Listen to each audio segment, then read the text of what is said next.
सर्वप्रथम कृष्ण अर्जुन को बताते हैं कि वे अपने मूल विस्तार के कारण समग्र दृश्य जगत की आत्मा है।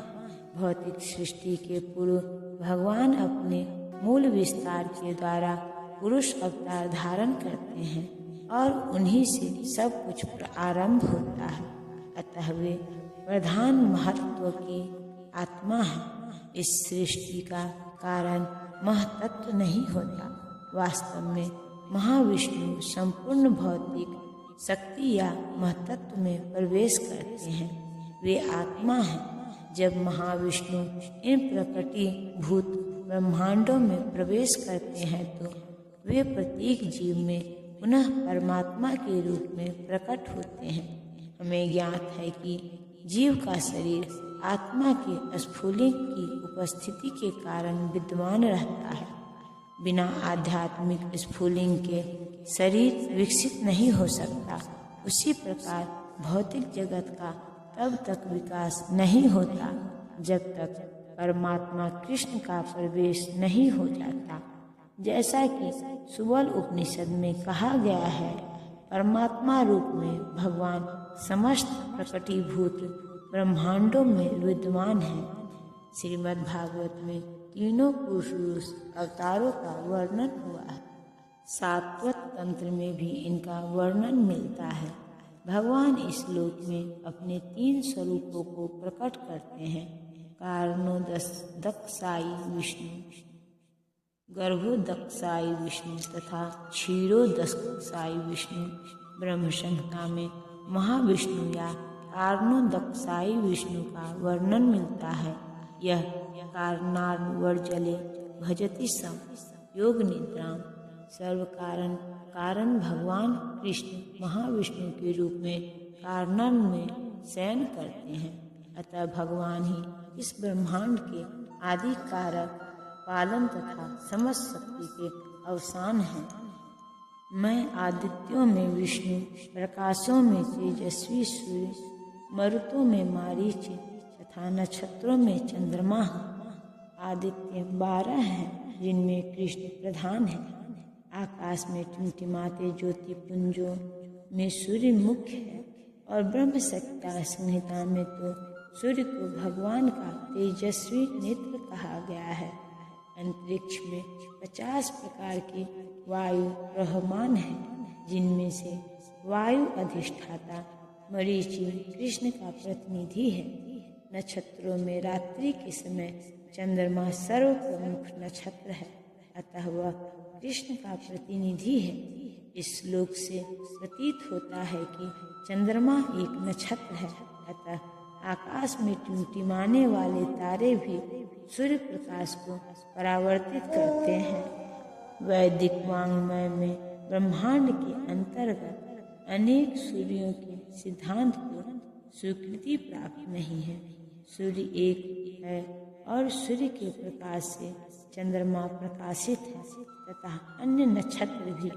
क्योंकि भगवत गीता से सूचित होता है कि चंद्रमा एक नक्षत्र है, अतः टिमटिमाते तारे सूर्य न होकर चंद्रमा के सदृश हैं। मैं वेदों में सामवेद हूँ, देवों में स्वर्ग का राजा इंद्र हूँ, इंद्रियों में मन हूँ तथा समस्त जीवों में जीव शक्ति हूँ। पदार्थ तथा जीव में यह अंतर है कि पदार्थ में जीवों के समान चेतना नहीं होती, अतः यह चेतना परम तथा शाश्वत है। पदार्थों के संयोग से चेतना उत्पन्न नहीं की जा सकती। मैं समस्त रुद्रों में शिव हूँ, यक्षों तथा राक्षसों में संपत्ति का देवता कुबेर हूँ, वसुओं में अग्नि हूँ और समस्त पर्वतों में मेरु हूँ। 11 रुद्रों में शंकर या शिव प्रमुख है। वे भगवान के अवतार हैं, जिन पर ब्रह्मांड के तमोगुण का भार है। यक्षों तथा राक्षसों के नायक कुबेर हैं, जो देवताओं के कोषाध्यक्ष तथा भगवान के प्रतिनिधि हैं। मेरु पर्वत अपनी समृद्ध प्राकृतिक संपदा के लिए विख्यात है। हे अर्जुन, मुझे समस्त पुरोहितों में मुख्य पुरोहित बृहस्पति जानो। मैं ही समस्त सेना नायकों में कार्तिकेय हूँ और समस्त जलाशयों में समुद्र हूँ। इन स्वर्ग का प्रमुख देवता है और स्वर्ग का राजा कहलाता है। जिस लोक में उसका शासन है वह इंद्रलोक कहलाता है। बृहस्पति राजा इंद्र के पुरोहित है और चूंकि इंद्र समस्त राजाओं का प्रधान है, इसीलिए बृहस्पति समस्त पुरोहितों में मुख्य है। जैसे इंद्र सभी राजाओं के प्रमुख है, इसी प्रकार पार्वती तथा शिव के पुत्र स्कंद या कार्तिकेय समस्त सेनापतियों के प्रधान हैं। समस्त जलाशयों में समुद्र सबसे बड़ा है। कृष्ण के ये स्वरूप उनकी महानता के ही सूचक है। मैं महर्षियों में भृगु हूँ, वाणी में दिव्य ओंकार हूँ, समस्त योगियों में पवित्र नाम का कीर्तन तथा समस्त अचलों में हिमालय हूँ। ब्रह्मांड के प्रथम जीव ब्रह्मा ने विभिन्न योनियों के विस्तार के लिए कई पुत्र उत्पन्न किए। इनमें से भृगु सबसे शक्तिशाली मुनि थे। समस्त दिव्य ध्वनियों में ओंकार कृष्ण का रूप है। समस्त योगियों में हरे कृष्ण कृष्ण कृष्ण हरे हरे, हरे राम राम राम हरे हरे का जप कृष्ण का सर्वाधिक शुद्ध रूप है। कभी कभी पशु यज्ञ की भी संतुष्टि की जाती है, किंतु हरे कृष्ण यज्ञ में हिंसा का प्रश्न ही नहीं उठता। यह सबसे सरल तथा शुद्धतम यज्ञ है। समस्त जगत में जो कुछ शुभ है वह कृष्ण का रूप है। अतः संसार का सबसे बड़ा पर्वत हिमालय भी उन्हीं का स्वरूप है। पिछले श्लोकों में मेरु का उल्लेख हुआ है, परंतु मेरु तो कभी कभी सचल होता है, लेकिन हिमालय कभी चल नहीं है। अतः हिमालय मेरु से बढ़कर है। मैं समस्त वृक्षों में अस्वस्थ वृक्ष हूँ और देवर्षियों में नारद हूँ। मैं गंधर्वों में चित्ररथ हूँ और सिद्ध पुरुषों में कपिल मुनि हूँ। अस्वस्थ वृक्ष सबसे ऊंचा तथा सुंदर वृक्ष है, जिसे भारत में लोग नित्य प्रति नियम पूर्वक पूजते हैं।